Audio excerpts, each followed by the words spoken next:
Hola, buenas tardes. Mi nombre es Tairis Urra. Yo soy Bárbara Miranda. Y yo soy Darlene Ortiz. Bienvenidos a nuestro podcast de ¿Es correcto lo que se ve bien?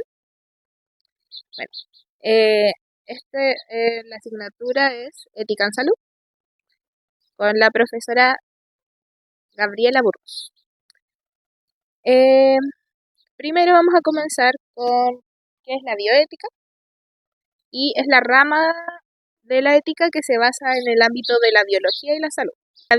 La bioética nos ayuda a entender los límites entre el bien y el mal dentro de la atención en salud para respetar los derechos humanos de los pacientes.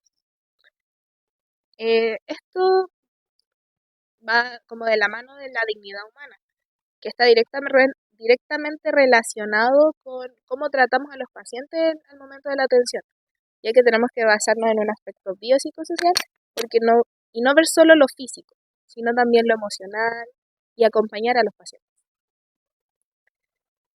Dentro de los temas a tratar en nuestro podcast, vamos a hablar sobre la violencia obstétrica. Ya la violencia obstétrica, nosotros lo consideramos cualquier acto o dicho que pueda transgredir los derechos de la mujer que está siendo atendida en cualquier nivel de atención, puede ser primario, secundario o terciario, en los que se le falte,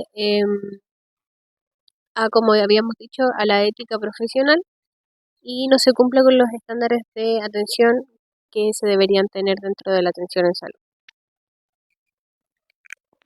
Dentro de la violencia obstétrica existen varias como ramas, podríamos decir, pero vamos a comenzar con el maltrato verbal.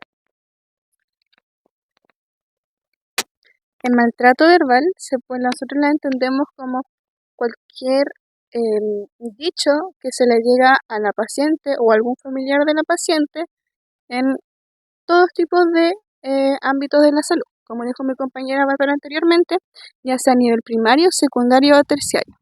Desde que alguna matrona se niegue a darle algún tipo de anticonceptivo, le diga que a lo mejor ella es muy joven para usar ese tipo de anticonceptivo, hasta, no sé, por ejemplo, que una madre adolescente vaya a dar a luz y se le trate mal por el hecho de ser madre adolescente y se le transgreda verbalmente. No sé si alguien quiere decir algo más respecto al tema.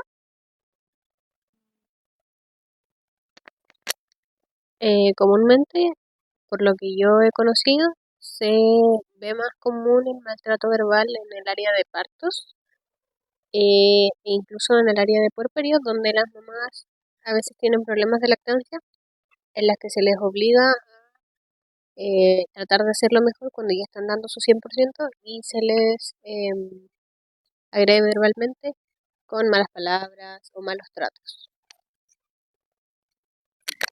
Bueno, eso en cuanto a maltrato verbal. Otro tema que es igual importante recalcar es la falta de la privacidad de las pacientes que se puede dar tanto al momento del parto o en las atenciones ginecológicas.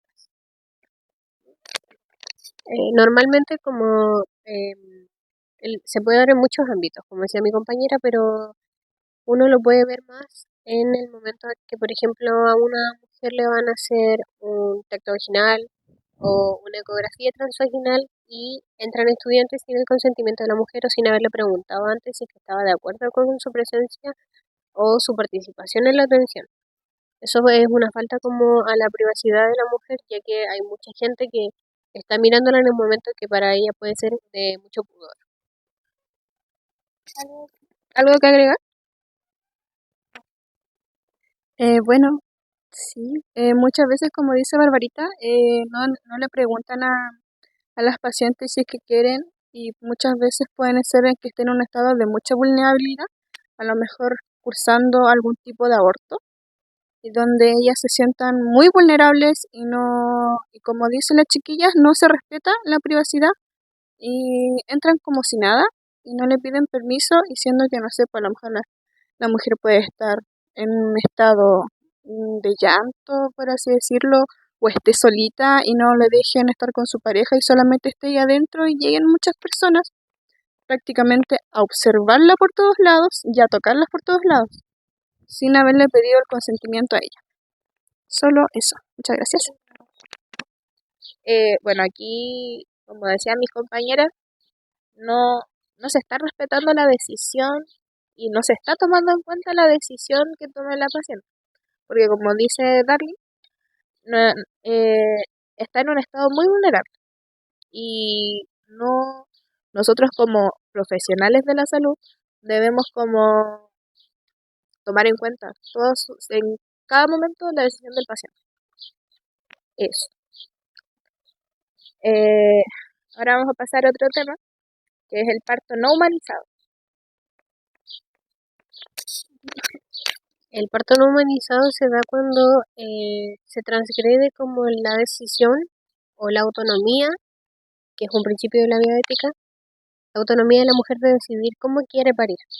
Si quiere parir acostada, si quiere parir en posición de cuatro apoyos, si quiere parir en tina, si quiere tener música, si quiere tener acompañante, si no quiere tener acompañante, cuando el momento en el que se transgreden como la decisión de la mujer de cómo hacer su parto, se forma el parto no humanizado, en el que se le obliga, por ejemplo, a una mujer a parir acostada, cosa que se dejó hace mucho tiempo de hacer. Como dice ahorita, eso ya se dejó hace mucho tiempo. Ya está estipulado en muchos libros el tema de que la mujer pueda decidir cómo parir, en este caso, como menciona mi compañera. Igual podemos ver un parto no humanizado, sobre todo ya viéndonos como del ámbito a madres adolescentes, donde igual se transgrede muchas veces su, como su persona en estas situaciones al ser adolescentes, porque yo tengo un muy cercano que fue una prima, que ella fue mamá a los 16. Entonces, ella al momento de tener su parto, eh, la dejaron así nomás, no la pescaban mucho, mi abuela tenía que andar con ella para que la pescaran un poquito más, pero lo que pasó fue que ella, su bebé era muy grande y su canal de parto era muy estrecho. Entonces, ¿qué pasó? Que ella se rajó hacia abajo. Entonces, después, sin ningún tipo de anestesia y sin preguntarle, la matrona empezó a coserla. Mi prima sentía un dolor horrible. Entonces ahí fue como que se deshumanizó el parto porque mi prima estaba muy vulnerable, tuvo un parto difícil. Más encima la matrona empezó a coserla sin ningún tipo de anestesia, donde mi abuela tuvo que decirle por favor ponga la anestesia, no ve que a ella le duele. Y la matrona se tiró un comentario súper feo y fue a buscar la anestesia de mala gana y lo hizo de mala gana. Así que se puede ver de muchas formas un parto no humanizado. Aquí tenemos que tener en cuenta siempre, como profesionales de la salud, actuar en beneficio al paciente, siempre respetando, como dije anteriormente, todo lo que él decida o ella decida y no actuar mal y no causarles daño, porque en sí, como dije, ya se está en una posición muy vulnerable y ponerlos en una posición aún más vulnerable, causándoles dolor, nos deja como muy mal. Nos hace faltar a otro de los principios de la bioética, que es la no maleficencia, que busca en realidad eh, nunca buscar hacer el daño, sino que siempre buscar hacer el bien, que va muy de la mano con la beneficencia, que es sacar un provecho de algo que estamos haciendo nosotros en la atención. Por ejemplo, en el ejemplo que daba mi compañera, la no maleficencia no se cumple, se da todo lo contrario, porque no se cumple con el estándar mínimo de atención en salud para generar un bien, sino que es todo lo contrario y se forma un daño y un daño que quizás genere como un trauma para más adelante y que afecte en las decisiones de la mujer en si quiere o no quiere volver a pasar por un parto y en la decisión de si quiere o no quiere volver a ser mamá. Y bueno, pasando a otro tema, que va de la mano sí con lo del parto no humanizado, estamos como en el tema de la esterilización. Y Respecto a este tema, debemos respetar siempre la autonomía de la paciente. El tema de la esterilización es algo que en estos tiempos es muy controversial. Yo estando en práctica, pude ver cómo era la ficha para la atención humanizada de la paciente, donde la paciente pedía, como decían anteriormente, la música, si quiere deambular, si quiere ducharse, si quiere estar en la pelota kinésica, todo eso.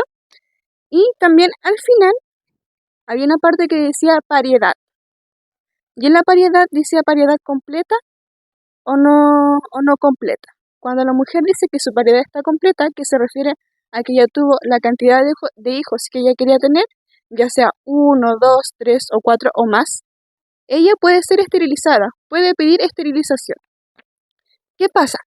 Que muchas veces, a lo mejor hay mujeres que solo quieren tener un hijo, piden la esterilización y el doctor le dice, o el matrón, o el ginecólogo que haga en este caso la cirugía, les dice que no.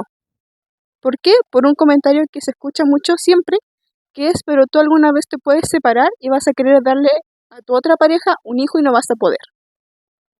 Entonces el tema es cómo ellos cumplen algo que ya se está haciendo de mala manera, porque a lo mejor uno a suponer de uno, la mujer puede pedir esterilización, pero ¿qué pasa si no se la hacen y le dicen que sí? Hay un caso de una mujer que no recuerdo bien si vivía en el norte o en el sur de Chile, que pidió esterilización y le dijeron que se la habían hecho, que se la había operado, pero en realidad nunca se le hizo la esterilización, se le hizo una operación totalmente diferente. ¿Qué pasa? Que al tiempo después, esta mujer queda embarazada y ah, con medidas de la justicia logra ganar una indemnización por parte de el Estado donde porque no se cumplió su deseo, porque es voluntad pedir la esterilización y es su voluntad saber cuándo yo quiero dejar de tener hijos o cuándo yo quiero seguir teniendo hijos. Ella ganó el juicio y se le tuvo que indemnizar con 90 millones de pesos, solamente por no haber cumplido con la voluntad de la paciente. Y aquí entramos a otro principio de la no maleficencia nuevamente, que es no causar daño a los pacientes. Y la justicia, que donde debemos tratar a los pacientes bien, en el fondo, como, no como daba el ejemplo de mi compañera, que decir que sí, pero no lo hiciste, entonces, mal. Y pasamos al siguiente tema, que es el aborto, que es un tema muy controversial. Y aquí le doy la palabra. El tema del aborto, por mi parte, lo reconozco, yo soy pro vida, pero igual valido las tres causales.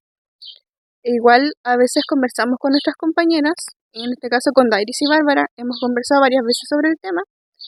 Y por mi parte yo he dicho el tema de que a lo mejor por mi parte no me gustaría el aborto libre, pero sí a lo mejor que se agreguen más tipos de causales, ya sea para diferentes cosas, como por ejemplo mujeres de escasos recursos, donde ellas puedan comprobar y se vea en ese sentido de que ellas no pueden ni tienen el tiempo ni disponen de los lugar ni de lo necesario para tener un hijo, para criarlo y puedan optar a lo mejor a algún tipo de aborto. También hablamos de que las mujeres que trabajan vendiendo su cuerpo, por así decirlo, puedan optar también a abortos por algún tipo de causal, ya que esas mujeres igual aunque se cuiden, igual corren el riesgo de embarazarse y a lo mejor no se sabe y pueda tener algún tipo de infección. Muchas veces en el ámbito del trabajo sexual, muchas veces las mujeres tienen que hacer lo que pide el cliente porque al final están brindando un servicio que para la mayoría de las personas es mal visto, pero que para algunas mujeres sirve de sustento para su hogar y es la única forma que tienen en el momento de salir adelante. y cumpliendo con lo que pide el cliente, se está llevando una gran responsabilidad porque al final se ponen en riesgo, pero lo tienen que hacer porque si no, no tienen para comer. Entonces entra una controversia entre eh, necesito algo para poder sustentarme, pero también me estoy poniendo en riesgo. Entonces eso como que no se ve, yo encuentro en las tres causales como que no entra en nada y al final se les obliga a tener el bebé, pero em, fue- claro, no tienen una ayuda, tienen como sin el sustento de un papá porque una persona que va a contratar un servicio sexual jamás sería responsable de un bebé que salió de ese servicio.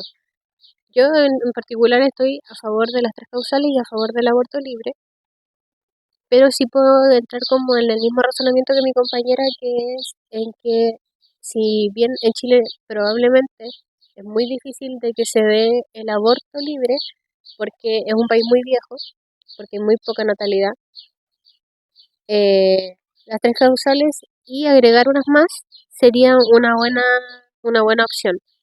Aparte de que el hecho de que no sea legal no significa que no exista. Y la mayoría de la gente que está en la política cree que, o sea, en realidad no cree, solamente como que se hace el sordo, el mudo y el ciego y pasan por alto eso. No sé si tú quieres agregar algo. El tema de los abortos, como decía Bárbara, en el sentido de que aunque no sean legales, se hacen, es igual un riesgo, porque a lo mejor muchas mujeres, aparte de que van a dejar un dineral en un aborto ilegal, pueden pasar muchas cosas. Entonces, a lo mejor el lugar no es muy higiénico, o a lo mejor el lugar sí, incluso no lo hacen. A veces por las tres causales también, buscan las mujeres, buscan cualquier forma de, por así decirlo, eliminar ese bebé. Que igual de esa forma dañan su cuerpo, que igual es un problema, porque a lo mejor ellas en ese momento no van a querer ese bebé, y está bien, se acepta. Pero Quería agregar que aparte de que la mujer como que lo haga en un lugar que no es higiénico o lo que nombró mi compañera, puede hacerse en casa. El problema es que se hace sin acompañamiento, se hace sin la información necesaria, porque si bien uno puede investigar lo que es un aborto, no va a saber hasta el momento de que lo sienta qué es lo que tiene o lo que no tiene que sentir. Una mujer yo creo que hasta el momento de que pasa por un aborto no sabe qué es lo normal que tiene que pasar durante el proceso y qué es lo que no, porque no se nombra en ninguna parte. Se nombra un aborto hecho en un hospital con personas capacitadas para atenderte en el momento en que sea necesario por X o Y razón, pero no se nombra en ningún momento de información sobre un aborto que se hace en casa, que lamentablemente pasa, pero no se le informa a la gente. Entonces el acompañamiento es muy escaso. Existen asociaciones de mujeres que sí acompañan, pero es muy saturado el tema, entonces no dan abasto tampoco, como para acompañar a todas las mujeres que se hacen aborto, que uno cree que son pocas, pero en realidad no son pocas. Yo quería nombrar que hay un documento del Observatorio Ciudadano, que el documento se llama Aborto en Chile, las mujeres frente a innumerables obstáculos. Nombra que en Osorno, en la ciudad del sur de Chile, existen 16 matrones o matronas que están capacitadas para realizar abortos, pero que eh, no los realizan por ser objetores de conciencia. No sé si alguien quiere explicar lo que es ser un objetor de conciencia. Bueno, el objetor de conciencia es aquel personal de salud, o matrona en este caso, matrona, o cualquier persona que participe de un aborto, pero se niega. Como puede ser, eh, creo que si no mal recuerdo, se deja en un contrato de que tú eres objetor de conciencia, en que tú después cambies de opinión, digas, no, yo sí quiero estar en este aborto, no lo puedes hacer, porque ya lo dejaste. como estipulado en el contrato. Pero eso es básicamente que el personal de salud se niega a estar presente o realizar un aborto. Complementando lo que decía Bárbara en el tema de Osorno, ¿qué pasa si la mujer va a hacerse un aborto por cualquiera de las tres causales? Como son objetores de conciencia, dicen que no. ¿Qué pasa? Esa mujer se tiene que derivar a otro centro asistencial, ya sea primario, terciario, secundario, de otra ciudad. ¿Y qué pasa? Que a lo mejor de aquí hay que la persona consiga la hora, o sea, pueda hacer el traslado, porque hay que hacer un traslado, se puede hacer el traslado. ¿Qué pasa si esa mujer ya no alcanza a tener las semanas correspondientes para realizarse el aborto? O sea, supongamos que ya va una mujer a Osorno y el matrón dice, no, yo soy objetor de conciencia, yo no hago el aborto. Pero yo te voy a derivar, no sé, a Santiago. ¿Qué pasó? Que la mujer fue derivada a Santiago y Barbarita sabe más del tema porque ella me lo conversó a mí. Existió un caso de una niña que no fue exactamente en Osorno, pero pasó en Chiloé, que es exactamente la misma historia, que las personas que estaban capacitadas para realizar el aborto son objetores de conciencia y no pudieron realizar el aborto. Eh, entonces a la niña de 13, 14 años, si mal no recuerdo, con 14 semanas justas de gestación, que es el límite que establece la ley en la que se puede realizar un aborto, la derivaron a Santiago. Aparte de que eso implica mucho tiempo, porque esa niña no puede viajar sola, entonces necesita un adulto responsable de ella. Ella tomó la tercera ley, si no estoy mal, que es la ley del aborto por las tres causales por violación. Entonces necesita estar acompañado de un adulto porque aparte alguien tiene que consentir esa operación, porque un menor de edad no puede entrar a un quirófano sin el consentimiento de un tutor legal. Eso es dinero también, porque los viajes no te los costea nadie, solamente los costea la familia. La estadía no la costea nadie. La estadía de la menor sí, porque va a estar hospitalizada, pero la estadía de la familia que la acompaña no la costea nadie. Entonces eso ya es dinero, es tiempo, y aparte también se tiene que contar que la familia que la acompaña tiene que comer, entonces más dinero también. A esa niña se le pudo realizar el aborto, pero fue muy complicado porque estaba en el límite de sus semanas de gestación permitidas por la ley. Entonces, por ejemplo, en esos casos, eh, la ley no es muy flexible. No es como, aparte de que ya es complicado, por ejemplo, denunciar el hecho de haber pasado por alguna situación de agresión sexual. Imagínense cómo sería para una niña de 13 años que es muy pequeña, que quizás no tiene la confianza con algún familiar, porque muchas veces se da que a esa edad se aíslan y no hablan con nadie, solamente con sus amigos, y los amigos que tienen la misma edad no van a ser como de mucho apoyo en el momento, más que apoyo moral. Entonces, denunciar ya es muy complicado, ya les toma tiempo, porque tampoco es algo sencillo llegar y ir a denunciar y decir, me ultrajaron. Eh, ya eso hay que sumarle todo el proceso que viene después de la violación. Yo encuentro que debería ser un poquito más flexible el tema de las semanas de gestación en cuanto a lo que es la tercera causal, que es la de violación. No sé si alguien quiere agregar.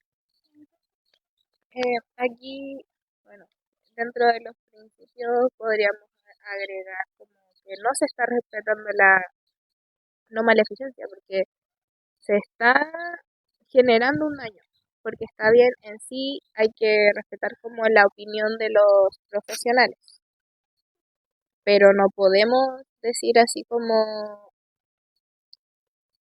o sea, hay que ver que es una niña pequeña.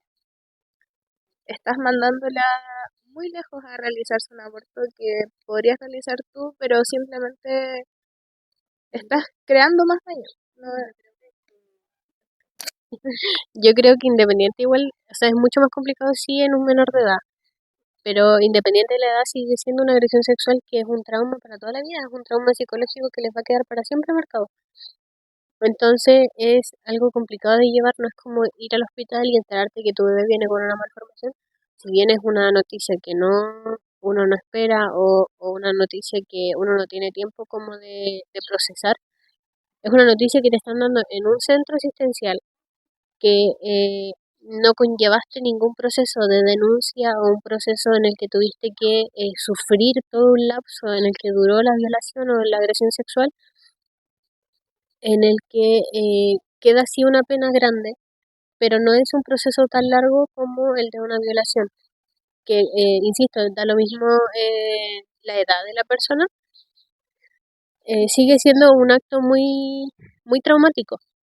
Yo quería agregar también que lo em, de los objetores de conciencia, que al final se le está quitando como la autonomía a la paciente de decidir quiero quiero abortar ahora o no quiero abortar, porque están siendo como finalmente determinada su decisión por la decisión de un médico que no toma la decisión de no hacer el aborto. No es algo que se le impida como externo, sino que es una opinión personal del médico de no querer hacerlo. Entonces se le quita como el derecho de decidir por sobre su cuerpo. Se pasa a llevar la no maleficencia porque estás causando un daño psicológico a la paciente. Porque en el caso extremo de que no haya una ley de aborto que la proteja a ella, va a tener que cargar con el peso de tener un hijo no deseado y aparte producto de una violación. Entonces, no eh, es, es como no puedo decir cómo fue. Ya, pero eso según la no maleficencia. ¿Algo que agregar? Sí, el tema, como dice mi compañera, en sí es complicado. Lleva todo un proceso legal que es muy largo. Como decían, hay un daño y hay un daño físico, porque si, como bien decía, el objetor de conciencia puede usar su derecho y decir yo no quiero, pero igual yo siento que ellos como profesionales de salud pueden decir yo no quiero, pero tengo un colega que sí lo hace. Y que no sé, por ejemplo, si en Chiloé, no sé, la niña está en una isla de Chiloé aparte y dice, em, yo no lo hago, pero no sé, ¿cómo es que se llama? En Castro, conozco a un ginecólogo, a una matrona, a un matrón que sí lo hace. Te voy a derivar con él. No por ser objetor de conciencia, te vas a cerrar así absolutamente y decir no, no y no. Y yo siento que es igual, es algo que no se debería hacer. Porque uno debe, si ellos piden que uno respete su derecho a negarse, pero tú le estás negando el derecho a la niña a vivir una infancia, o sea, sí, o sea, prácticamente eso es lo que estás haciendo, estás obligándola a ser una mujer, siento yo, cuando sigue siendo niña. Entonces, eso, ¿por qué pides que uno cumpla tu derecho si tú no estás viendo el derecho de la niña? Yo personalmente, eh, en la carrera nosotras nos han inculcado mucho que uno está en la obligación de atender a los pacientes, sean del agrado de uno o no. Uno no le puede negar atención. Eh, y en ese caso, yo por ejemplo, un ejemplo X, una persona que es muy religiosa no podría dejar de atender a alguien que es transexual, por ejemplo. Y no es de su agrado, pero tiene que atenderlo porque es su derecho tener atención en salud. Eh, merece un trato digno. Entonces, yo en mi posición de TENS, yo lo veo y alguien le está quitando el derecho de tener una atención digna en salud, tener derecho a acceder a la salud, que sería el aborto, solamente por opinión del profesional, como su opinión propia, su decisión propia. Pero pasa por lo que decía Dairi, que se pasa a llevar la decisión de la paciente. No existe una decisión que se respete de ella. O sea, depende netamente de lo que opine el profesional o no. En ese caso yo encuentro que, por ejemplo, por ciudad, debería haber mínimo una persona que no sea objetora de conciencia y que no pase lo que pasó en Osorno, que eran todos los matrones capacitados que eran objetores de conciencia y no quisieron realizar abortos en esa ciudad, porque se le quita el derecho a la persona y va en un proceso más largo todavía, que es el que yo nombraba, de dinero, tiempo y de todo.